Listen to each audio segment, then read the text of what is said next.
disclosure, I've never done a presentation on Zoom before. This is not my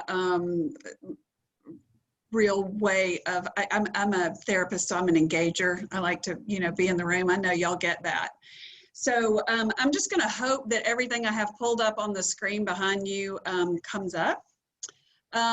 So bear with me, and I'm going to start screen sharing in just a second. I will say one other thing. I appreciate so much of you guys digging deep and really sharing where you are with this crew. And I think that is a real, I hope that becomes a practice with you.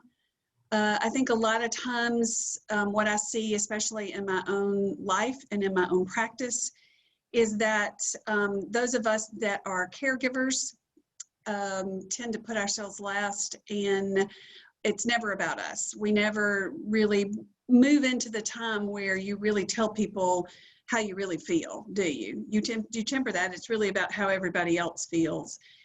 We did an exercise. I'm doing a series right now at St. Mary's on mind, body, and spirit self-care. And one of the activities we did was we went around the Zoom room and we said how we were feeling just like that, without, just kind of like we did, without anyone attending to it, and saying, oh, I'm so sorry, you need to, maybe we can help you do this.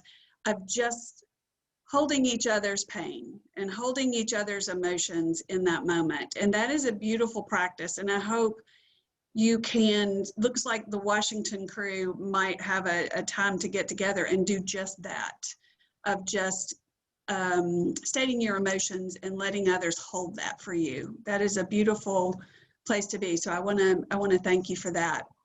I am not, I would say that I'm not an expert on much of anything. I've been a therapist for a good while. So a lot of this is what I know to be true in my own life and what I have seen in my practice and what I have researched. But I hope that if anything comes up that you go, yeah, no, that's not where I am, or I don't feel that. I hope that you'll raise your Zoom hand or speak out, unmute yourself, and we can have a conversation about that. So first of all, I am going to try and screen share.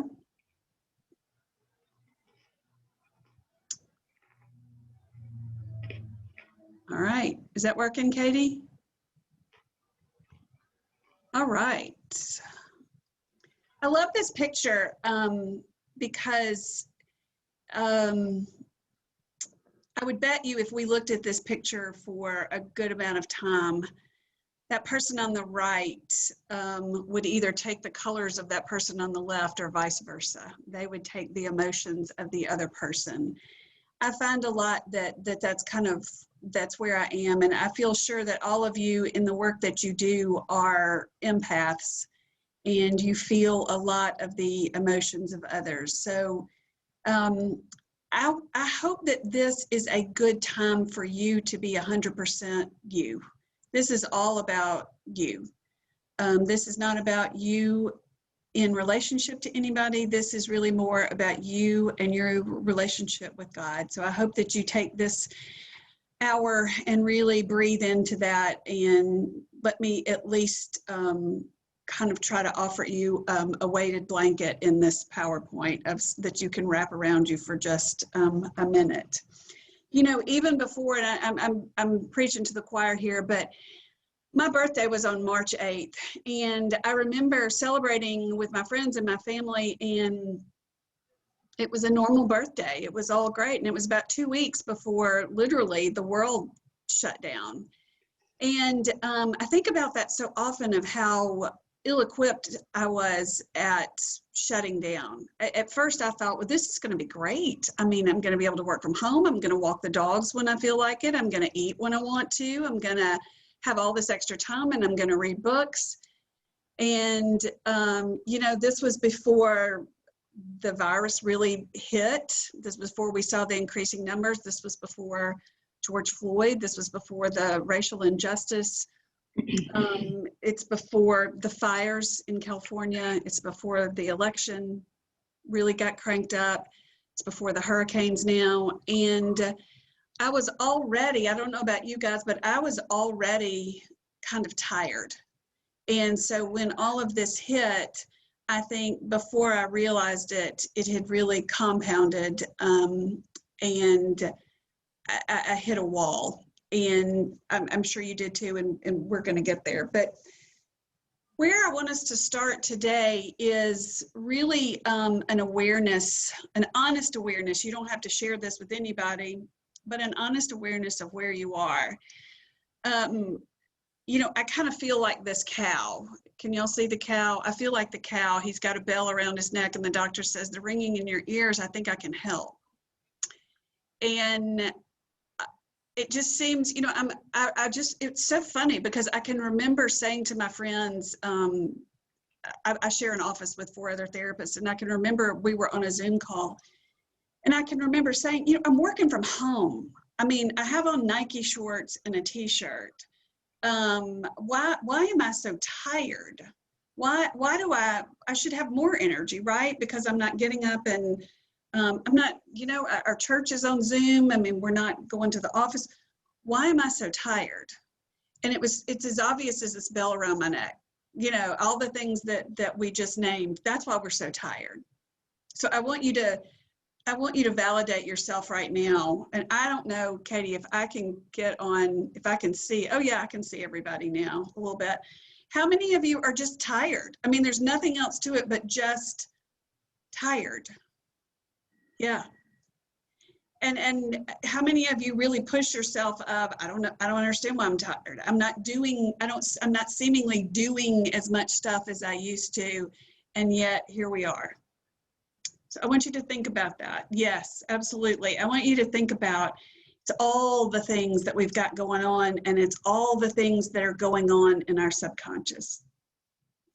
I use a lot of examples and a lot of analogies. I'm a very visual person, so if this gets on your nerves, I'm just going to apologize ahead of time. But right about this time in March, my water bill started going up, and I'm a, you know, I don't mean to be discounting of women, but these are things I know very little about the water and the leaks and all these kinds of things. But in the backyard, the lady that lived there before I did set up a water spigot on the other end of the yard, and unbeknownst to me, she had run a line. It wasn't there all the time. She had run a line underneath the yard out there, and sometime during the year that had sprung a leak. And I bet it was like frozen and then, you know, whatever, but it had sprung a leak. I couldn't see it because it was buried under the ground. So my water bill's going up and up and up and up. And normally when it's probably $75, it had gone up to $250. And I couldn't figure out, got the water company out there, you know. Something I couldn't see was costing me a lot. And I want you to take a minute and I want you to think about that. There's a lot that we can see, and there's a lot that's very much in front of us right now that is costing us a lot. Those are the things we know. What in your world right now needs to come up to your awareness? What is in your subconscious right now? What is something that you really aren't even aware of that is costing you a lot? And that takes being quiet. And that takes maybe having someone sit with you and kind of dig through your yard to find out, you know, where the leak is.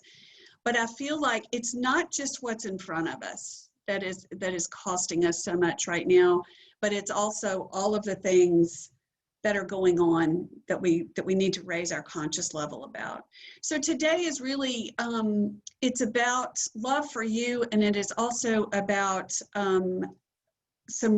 some raising of self-awareness. Again, this isn't about raising awareness on anything else but your own personal place, okay? You don't get to do this very much. So for 1 hour, I want this to be about you. We all make a commitment to that. This is about you. All right. So I want you to read this definition for me. Just read it to yourself. There's some words in here that really jump out to me. As a caregiver, as a therapist, I'm sure you guys feel the same way. who can, and you can unmute and just scream out words. What are some words on here? This is just the basic compassion fatigue dictionary definition. But what are some, when we take each of these words, what are some specific words that really jump out at you in this definition? Indifference. Tom, that was one that really jumped out at me. Do you think of yourself as indifferent? Not normally. The opposite, right? We really do. Anything else? Frequency. Frequency. What is it about that, James? Suffering. Yeah, just I think the need is always great for ministry, and it's just exponentially higher now. That's it. I would agree. Philemon, you said the suffering. Yeah, that. Yes, I did. Yeah. What does that word draw up for you? Suffering. Well, sometimes I feel like strain, and also when I walking around with the people, I saw the suffering in the people without work, or with fear in the pandemic, or scared for the wildfires. Yeah. Yeah. What about when you put those three words together? The indifference and the suffering and the frequency. That's kind of powerful, isn't it? You know, if we're, I don't want to couch this in kind of a diagnosis, but there is only so much that we have to give before we get indifferent. We become indifferent. And that indifference may look different ways. It may be that we're emotionally unavailable. It may be that we don't have the energy to do the things that we normally do. Indifference doesn't mean walking away. It just means that we don't have the depth that we normally do. And I know that I would say within this time from March, I would say somewhere around June to July, that's kind of where I was. And I don't know if that speaks to you, but I'm being very honest and vulnerable and open with y'all that as a therapist, I got there, you know, you know, this is my subconscious of like, oh my gosh, are you kidding me? This is what you're worried about? We have a pandemic going on, you know? And I had to really catch myself going, hello, this is important. This is important work. But yet my focus was so somewhere else.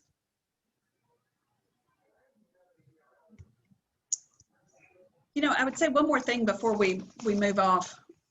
That indifference, that word of indifference, that really pushes against who we are as Christians, doesn't it? That does a real number on you when you think about, no, can't be indifferent, got to keep going. Jesus called me to something completely different. It pushes against who we are as Christians, and that there's some tension there, there's some friction there, and I want you to put that down for just a little bit. We are just going to focus on where we are right this minute. Strangely enough, there are some common personality traits of those of us that are caregivers and doers and shakers. Those of you that are kind of know the Enneagram a little bit, you know, some of this may kind of jump out at you a little bit. And I just want you to not to pigeonhole you, but do you tend in any one of these areas to be overly conscientious or perfectionistic in your work? I'm gonna give a high five to empathic, because if you're a church planner, I'm assuming that that's a given. A strong sense of duty. What's that sense of duty that you feel right now? Where is your sense of duty? Anybody? This is Susan up in Vermont. We had to end one of our ministry expressions because it was a Eucharistic expression, and our bishop has put a no-go zone on Eucharist right now.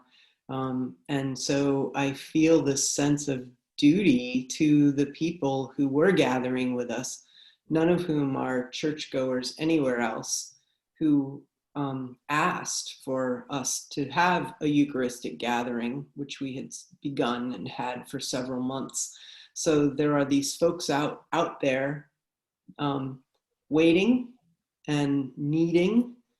And, just last night, one of them got in touch with me and said, so, when are we going to have Eucharist? When are we going to do table gathering? And it's crushing. And it feels like I have this responsibility and people are calling on me for that.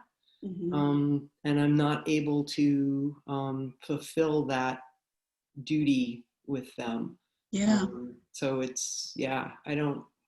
and I don't know what else to say to people about that without throwing my bishop under the bus. Right.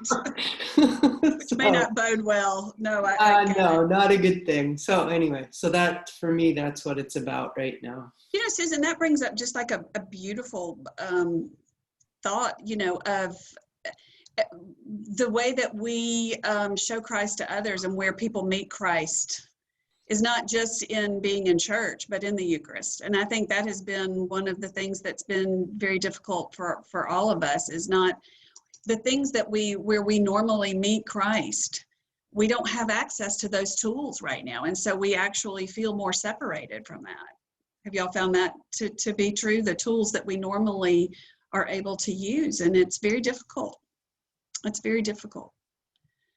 The sense of duty of, how do I make this normal? I talk to people all the time recently of, everybody's trying to fashion this term of the new normal, or this is my normal, or whatever. This is not normal. Don't give it that moniker. This is not normal. And I don't want this to become normal.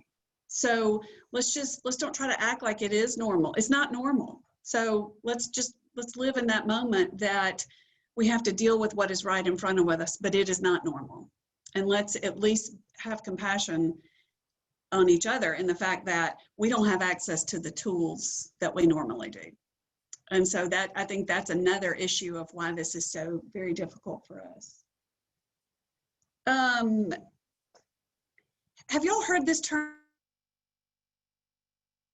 before, other referencing? Does that mean anything to anybody? Other referencing, psychology term, Enneagram term. This is a hard thing for me to come to terms with, but it's the truth of myself. I had to do a lot of work, and I have found this to be true about myself, is that I look to others to find value and worth. Like, even when I say that, I want to be able to find that worth in myself, but it's in the doing for others that I find my worth and that I find my meaning. And I'm so limited in that right now, and I don't have that sense of self like I normally do, because other people can't give me that, because I can't do, other people can't say, oh, thank you, and I can't get that okay. So I've had to really dig deep in my own faith and my own journey of being self-referencing, and that's not comfortable for me very much. I'm a doer. I like to help.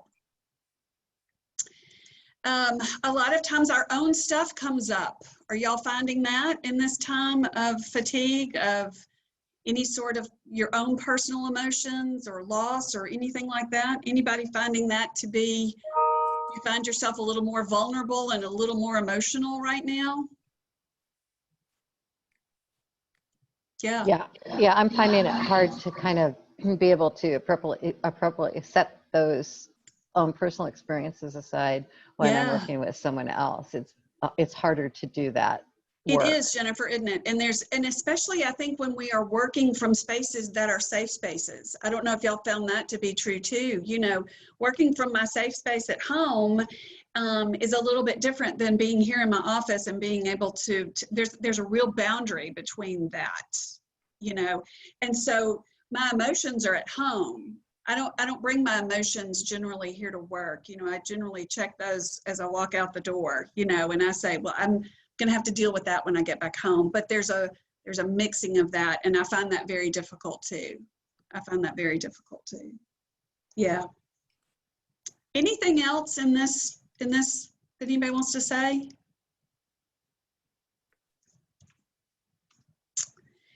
So y'all, yes, go ahead, Tom.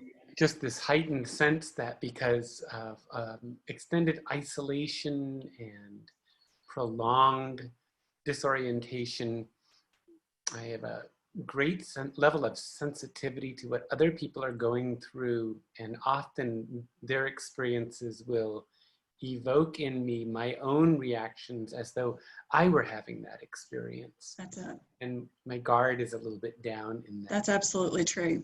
Mm-hmm. That's absolutely true. Our skin's not quite as thick, is it?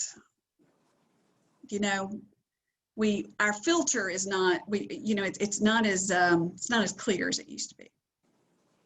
Yeah, that's hard. This is Eric. I also wanted to say that when we connect duty and indifference and fatigue, you can also walk away with guilt and feeling of failure, and like, I'm disappointing, and keep that downward spiral going if we let ourselves. Amen, Eric. That is the truth. The guilt that I feel, that I create, you know, it's not that everybody else is going, oh my gosh, I'm so disappointed in you, you know. Yeah. But I create it. I can't provide for you, and so therefore I'm not enough, and I feel guilty for not being enough. Yeah. Yeah. Thank you for sharing that. Yeah. Y'all know this verse very well, don't you? Come to me, all you who are weary and burdened, and I will give you rest. Well, I'm going to go with, I think we're all in the first part, right? We're all weary and burdened. And I don't know if a bunch of church cleaners are going to come clean on this, but I'm going to throw it out there that I am. I feel very disconnected from the rest that I need from God. I feel, if I'm just 100% honest, I feel a little disconnected from God. And, you know, if lightning starts coming through here, y'all know that I was telling you the truth. Say a prayer on my behalf. But I will tell you, it's hard to find God right now for me sometimes. It's, my channel is kind of blocked a little bit. You know, I read this verse, come to me, all you are weary and burdened, and I will give you rest.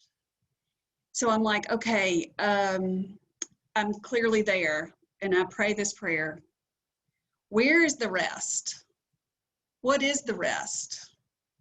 Am I looking at it through the wrong lens? Why do I not feel the gift that I know you have for me? And I get a little resentful, I think. You know, I know y'all felt the same way. Okay, we start the virus, and then the racial injustice comes right on the heels of that. And it's like, how could this possibly be going on at the same time? And then the wildfire starts. And you're like, I can't even imagine that all of this is going on at the same time. People who are living on the West Coast. I mean, it's just, you know. And then we add the hurricane. It's a lot. It is a lot. And those of us that want to help and be available, it's a lot.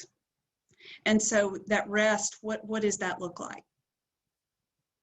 I want you to just be thinking about that too. And sometimes, Cindy, to your earlier point about God, it feels like, oh my gosh, and God has all these expectations and needs from me as Absolutely. Well. Absolutely. Yes. That's a great point, Katie. Forget everybody else. You know, I'm not even living up to being the Christian that I'm supposed to be. Yeah. It's hard. there's going to be a good part to this presentation. I mean, this is not all about, look, you're in a terrible place right now. I'm so sorry. There's going to be some positive in this. So just hang on with me. We have to get through this part first. So let me move y'all over a little bit. So here we are. Remember my leak? I mean, everything costs, doesn't it? Everything has an emotional cost to it. You get a certain amount of energy every single day. I have tried to expand that energy a little bit. This was one thing I committed to doing during the pandemic, was to practice centering prayer in the morning. So I do feel like I have a little bit more. It's amazing. I can tell so much. I don't know how many of you do that, but I can tell so much that I have more energy on the day that I practice centering prayer than on days that I don't. But any of these, I'm not going to read all of these, but do any of these, if you feel like sharing, any of these jump out?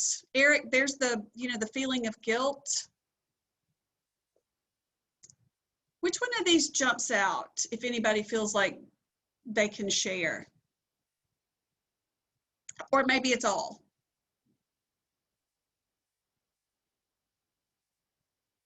Are you having more physical presentations? Are you having more spiritual presentations of fatigue? Are you having more emotional presentations of fatigue?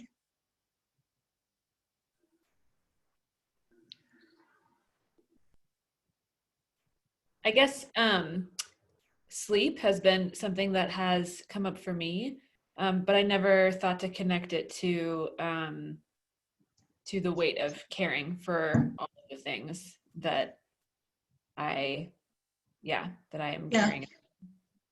And Katie, I would say that's that subconscious that you're just not even aware of. Your brain, even though you're asleep, your brain's still processing.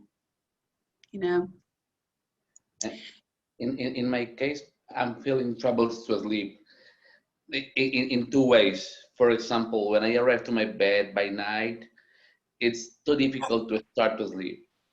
Yeah. And finally, when I can sleep, by the morning, it's really difficult to wake up. Yeah. It's something like fighting to sleep and then fighting to wake up. Maybe it's because of the pandemic. I think at the time we were living. And I would say, Nelson, that's that leak. That's that thing that you're not aware of. That's a hard way to end your day and a hard way to start your day, isn't it? Yeah. Go ahead, Dixie. I was going to say that I think when I've had the too much weeks, I had a week where I had a family that had about a month, this happened in July, but about a month prior, they'd lost their only son in a car accident. Then the family had COVID and the mother was on a respirator in the hospital. I had a suicide and then another funeral that week. And that was like too much, like too much in 1 week, then everything, then all the normal, not great going on. Yeah. And it was just like, I just felt exhausted. I was just so exhausted. And look, I want to point out, look where you put your hands. Yeah. Look where you put your hands. Yeah, it was just, too much. It was just too much. Too much. Can't breathe, can you? Yeah. It's too much physically. It's too much emotionally. It's too much spiritually. It's a lot. Yeah. Thank you. And maybe other thing about my position right now is that I'm learning also to keep silence. Yeah. For example, sometimes I feel really stressed because of the situation in my country about politics and those kind of things. And we come back to the time of violence, whatever. But also here in the States, the situation we are living with racism and the elections and the Democrat convention and now the Republican convention and all those kind of things coming and going. So, but in my case, I don't want to talk because of the position. So I learned to keep silence. Mm-hmm. Just watch and talk about the gospel and the Christian point of view, but not talk about that's wrong, that's wrong. Just keep silence. That's it. And where does that go? When you keep silent, where does it go? Just goes down and down and down and down, doesn't it? And then when does it come up, Nelson? Because it will eventually, but it may come up at the grocery store or on the highway, but that's, you know, those emotions that we have or those thoughts that we have that we don't attend to, they do come back. You know, I have learned through this, and I learned the hard way, but I have, as y'all can imagine, my practice is just packed right now. You know, people that I haven't seen in 3 years are coming back and wanting to talk. And because I'm working from home, it's just exactly what we were talking about before is I've internalized a lot, and I'm having some real physical presentations, you know, in my back and in my neck, in my stomach. And all of that is me just pushing it down. And so I'm working with I don't know if y'all have ever heard of this rolfing. Some of you may have heard of that before, where they pull out the fascia and kind of release a lot of this. And it is excruciating, but I think well worth it. What about that last part, the depersonalization? Anybody dealing with that? You don't feel like yourself. You feel like you're kind of watching yourself in slow motion. Anybody dealing with that? That feels so weird. You know, I'm normally not this indifferent. I'm normally not this anxious. I'm normally not this angry. This doesn't feel like me. That's a weird place to be, isn't it? Mm-hmm. Anybody else have anything to say on this page of, you know, I want you to think about it though. It's kind of like, that's one of the raising the level of awareness, you know, of kind of realizing where your energy's going, you know, kind of like a bank account. Do you have any savings? You may not. You may have used all your savings since March, you know, but here's the thing. We can't have you working in the negative either. There's no overdraft protection in this. You know, you're in charge of that. So, you know, kind of look at your world and figure out, you know, what's costing you emotionally. Is it worth it? I'll tell you, you know, to Nelson's point, I was reading every article I could get on the virus, on, you know, do this, don't do this. I was one of those complete freaks who was putting our groceries outside in the yard, washing every single thing before I brought it in. You know, I watched the videos on put your dirty groceries over here that you got and over here. I mean, I was a wreck. And I realized that that was costing me a lot emotionally. So you know what I did? I stopped reading. I thought, you know what? If I get the virus, I'm just going to do the best I can with what I've got. I wear my mask. I wash my hands. I'm working from home. That's all I can do. That's really all I can do. I can't live in fear, you know? I stopped watching the election stuff. I had to get off the news. I had to get off the news. If you have not allowed yourself to take a 24-hour no phone, no news break, I highly recommend it. Tell people where you are in case there's a fire, but you know, it is a nice place to be. I want you to look at this picture for just a second. Let's see, why am I not going forward? Hold on. There we go. On the left, there's a flood, and on the right, there's a river, okay? It doesn't have to be this picture. It can be the picture in your mind. It can be, some of you unfortunately may have lived through flooding. Somebody who's brave, tell me the difference between a river and a flood. Tell me about a flood.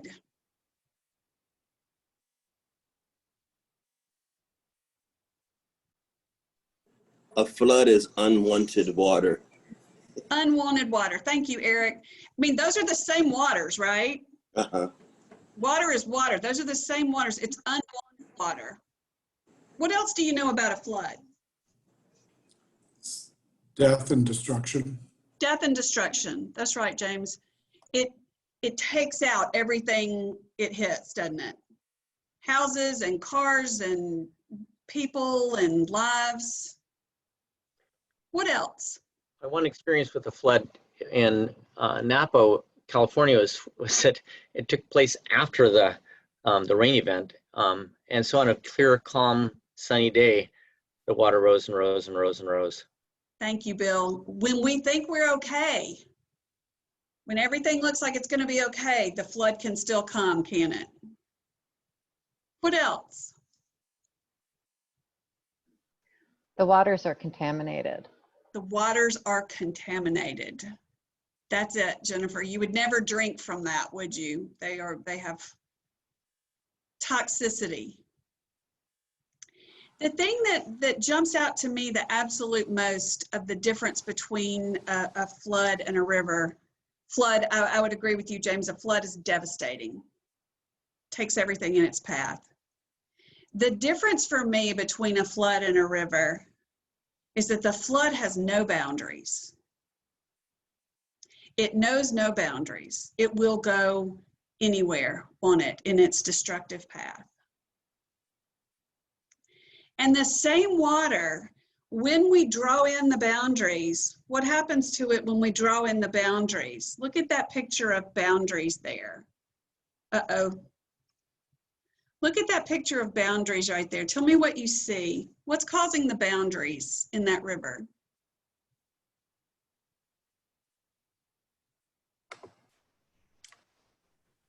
Rocks and trees. Rocks and trees, something solid, right?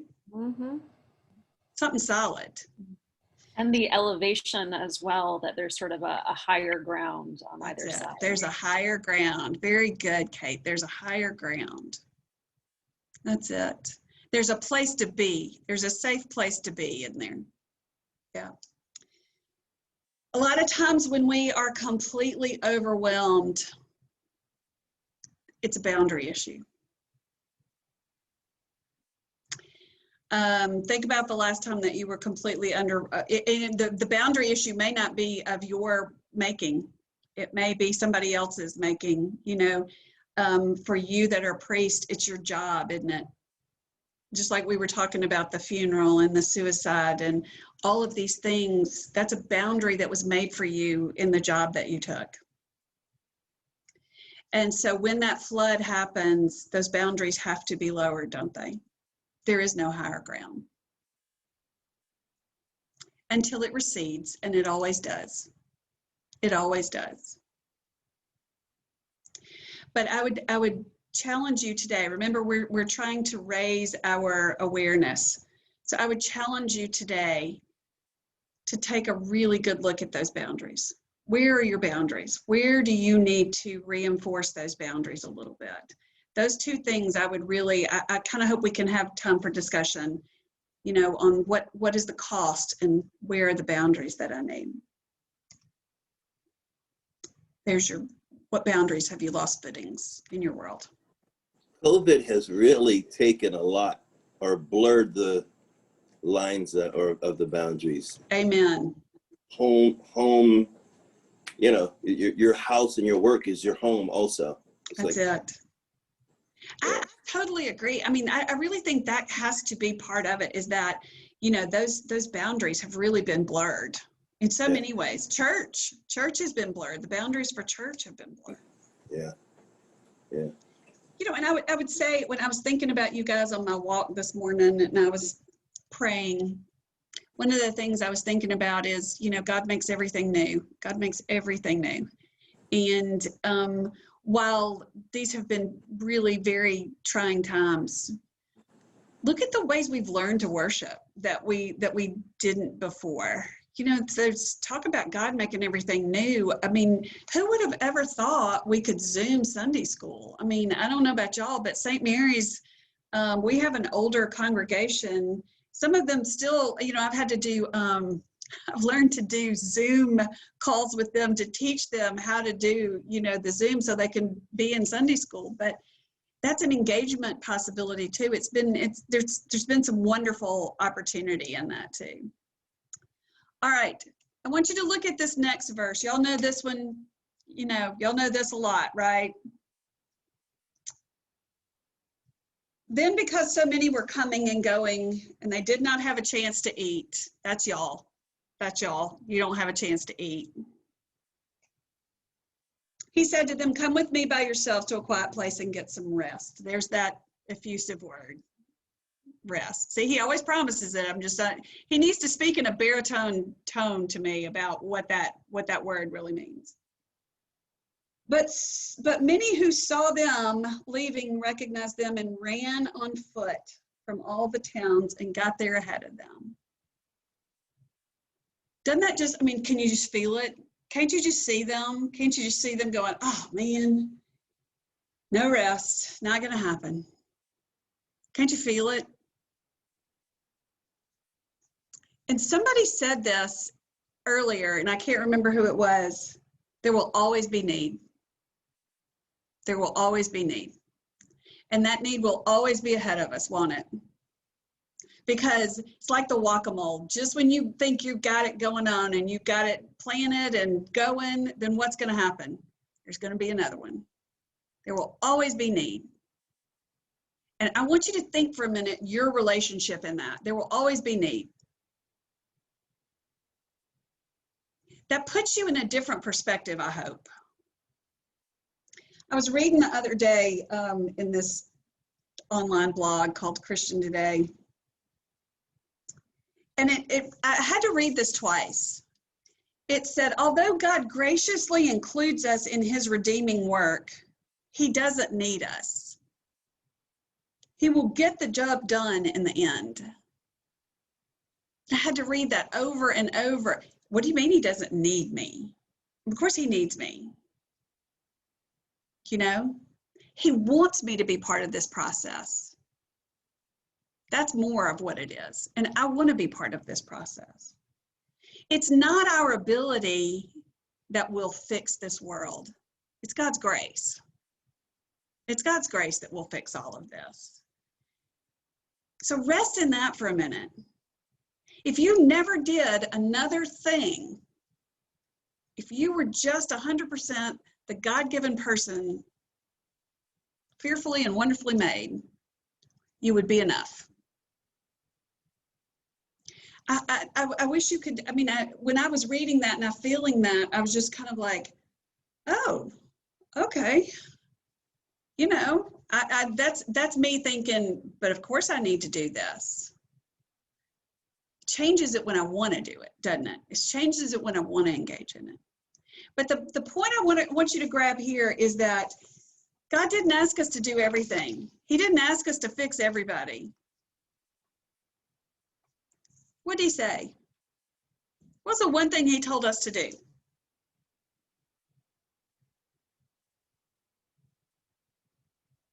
Love one another as I have loved you. And you do that just by being you. You do that in the grocery store. You don't have to create something for that to happen. You do that.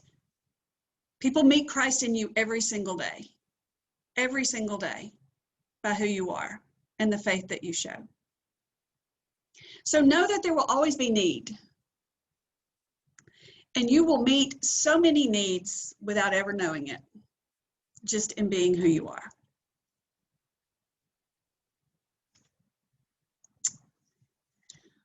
Let's do a little bit of mind, body, spirit work, because this is where I love,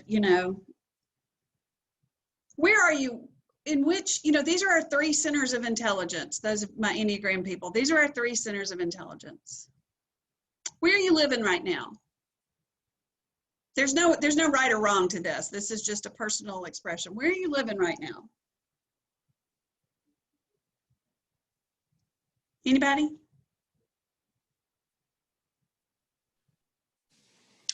For me, I'm a 9, so I'm a body person normally, but as I disintegrate, I go into the 6 stuff. So it's the mind, center. So I do find myself more with the difficulty concentrating, even remembering things, a lot of negative thoughts, racing thoughts and stuff like that. So and yeah, the fear. so this is really, really helpful. Yeah. Yeah, absolutely. We've ascertained that I'm living in the body, which is, I'm a spirit person. So living in that body world is very uncomfortable for me. I'm not used to living around here. This is not my hood.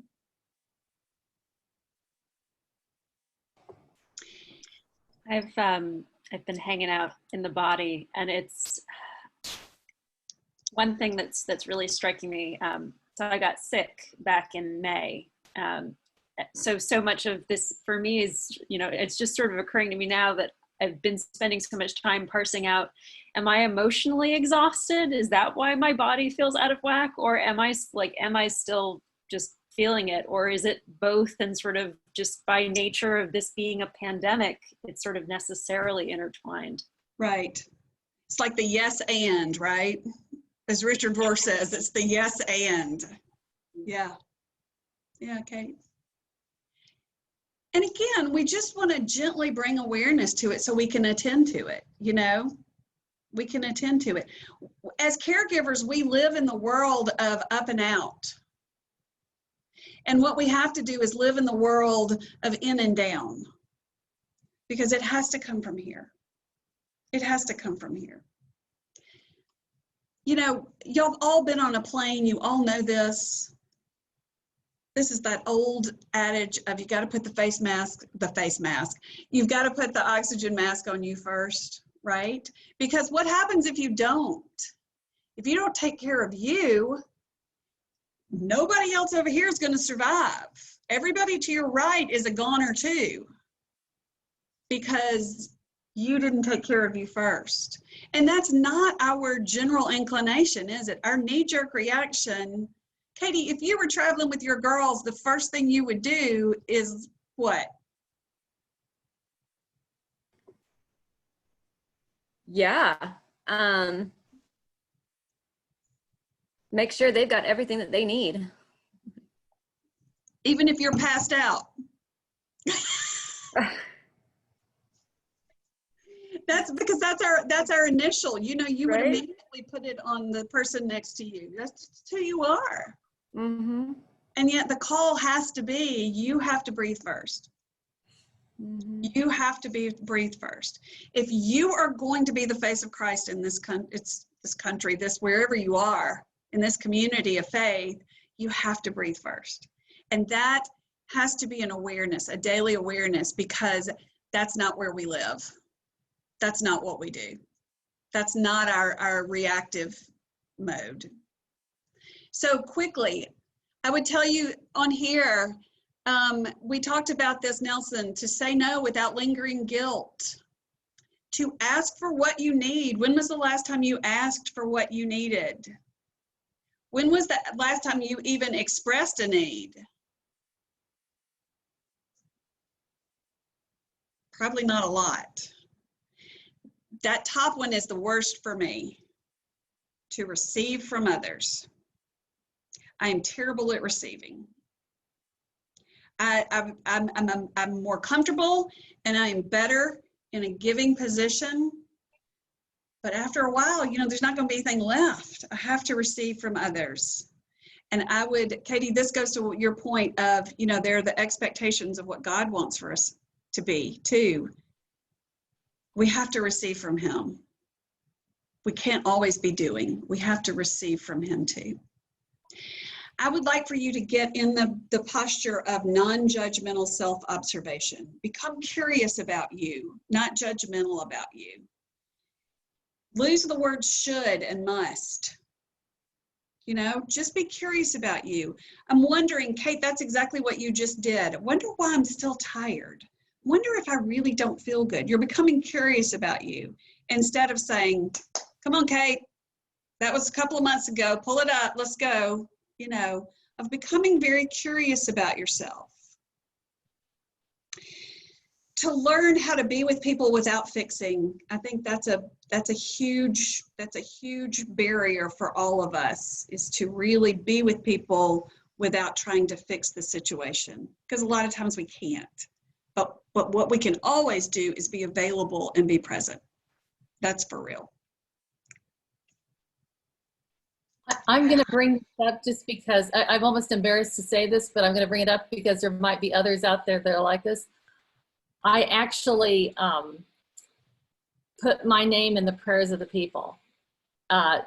Pray for the priest, pray for the clergy, and because we just said, you know, pray for the bishop and pray for the, you know, ministers everywhere, but it, you know, no one ever put my name in there, and so I put my name in myself, and I don't know, it's like I felt weird about doing it, and then I felt, and I don't know, like I'm kind of ashamed about it, but anyway, but I thought, I want to be named. I want them praying for me.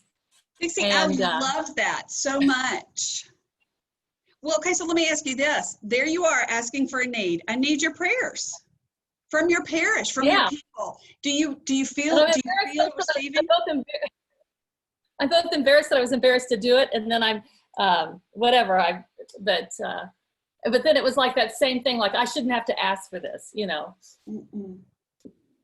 And do you? And I also, I'm going to take a vacation too. I'm taking time off. Good for you. Do you receive the prayers? Yeah. Good. I mean, every time it's read out, do you go, "Oh my God, I cannot believe I put my name up there"? Oh no, I'm totally fine. It was the taking the step to do it. I love that so much. I may tell my priest about that. I think that's great. Instead of sitting there going, "Why isn't my name in the prayers?" Why isn't anybody praying for me? I pray for everybody else. Forget it. All right, I know that top one is a no-go for y'all because you're movers and shakers and like creating Episcopal churches all over the place. Don't overplan. That's probably a big joke. We talked about the boundaries. I would say identify your support team. Who are your people? Who can you call and say, I've just got to get all this out. Just hold it. You don't have to do anything, just hold it. Who are your people?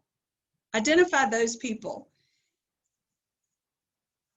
And this may be something that y'all go, well, duh, but do you make your own spiritual life a priority? You're busy helping others with their spiritual life. What about yours? That's going to be that font. That somewhere in there is that rest. I feel it. I can't find it, but I believe it. That last one of identifying your purpose and doing it often. I think when we're in this forest right now and in this time, that's hard to remember, isn't it? Why are we doing this? Why is this is so hard? And we're coming up against so many obstacles. Why are we doing this again?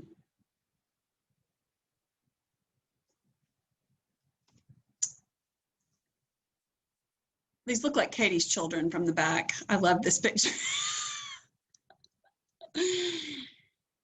I want you to be present in your relationships. I want you to remember what I said. The relationships that you offer others, the being present that you offer to others, it's more important than any other thing that you do. Because believe you me, I have been on the receiving end of all of you in Alabama. There are people just like you in Alabama, and I have been on the receiving end from them. I have gleaned more from the relationships that I have been involved in the Episcopal Church here. And that stays with me much more than the place or even the experience. It's the relationship. It's the Christ I see in all of you that lives inside of me. And it's so important. And I thank you for that, because it's what you do for the Episcopal Church that people see. And they do. And people are better because of what you do. People are better because of who you are. And you probably don't hear that very often, but it's the truth. And you don't hear it in that baritone voice of God, which I really am still looking for, but it's the truth. Hear it from me. It is the truth. You know, we don't believe in Christ just because of what he did, do we? I mean, we saw the miracles. We read about the miracles. If we just believe because of what he did, then we're kind of just living on the surface, aren't we? We're living in, Jesus didn't have to prove himself to us, did he? It's the faith and the hope and the love that creates that relationship with Christ. And I would say the same thing about you. The faith and the hope and the love that you show this world is what draws everyone in your path to a closer relationship with Christ. And I think that is your finest work. And I'm not even sure you realize it. Because we get so caught up in, I've got to make sure the church is open. I've got to make sure we have a place to meet. I've got to make sure that we do this, you know. But what people feel from you is creating that relationship with God and creating that spiritual place inside. That no matter the pandemic or whatever gets taken away from us, we still have that together inside. And that's church to me. I told Katie I hope this works, Katie. I want to see if I can, do any of you use Insight Timer? I wanted to see if I can pull this up. So just hold on for 1 second and let me see. Is it working, Katie?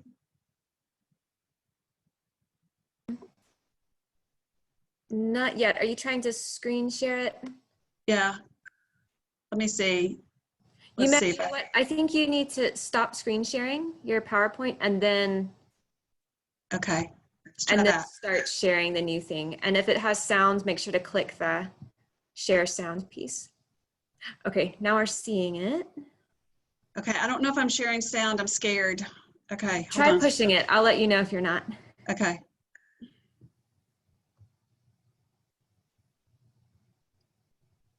Nothing? No, so unshare. Okay. Where do you click to share the video? I mean the sound, Katie Bug. So yeah, so when you click share screen, there will be you'll select which. I see it. I see and it. then there's a little yep. Yay. Okay, let's try it now. And if you want to close your eyes, feel free to do that. If you want to turn your screen off, feel free to do that. Let's see if this works.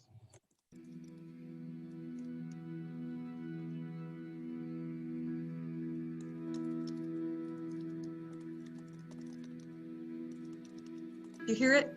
Veni Sancte Spiritus. Come, Holy Spirit. From your heavenly home, shed your divine light. Come, Father of all, the faithful and the poor in spirit, the seeking and the lost. Come, Mother of the rejected and the grieving. Come, Giver of life. Come and rest within our hearts. For you are the great Comforter, the soul's greatest treasure and sweetest refreshment. You bring relief in the midst of our labor. You give us peace in the midst of our struggle. And you bring solace in the midst of our tears. Most blessed divine light, Illuminate these hearts and fill our inmost being. For where you are not, we have no good thing. Heal our wounds, restore our strength, soothe the pain of our loss, refresh our dryness, take away our guilt and shame, renew our minds, soften the stubborn heart and will, guide our steps, direct our paths, heal us, transform us, and pour your gifts upon us. For it is with gratitude that we are ready to receive.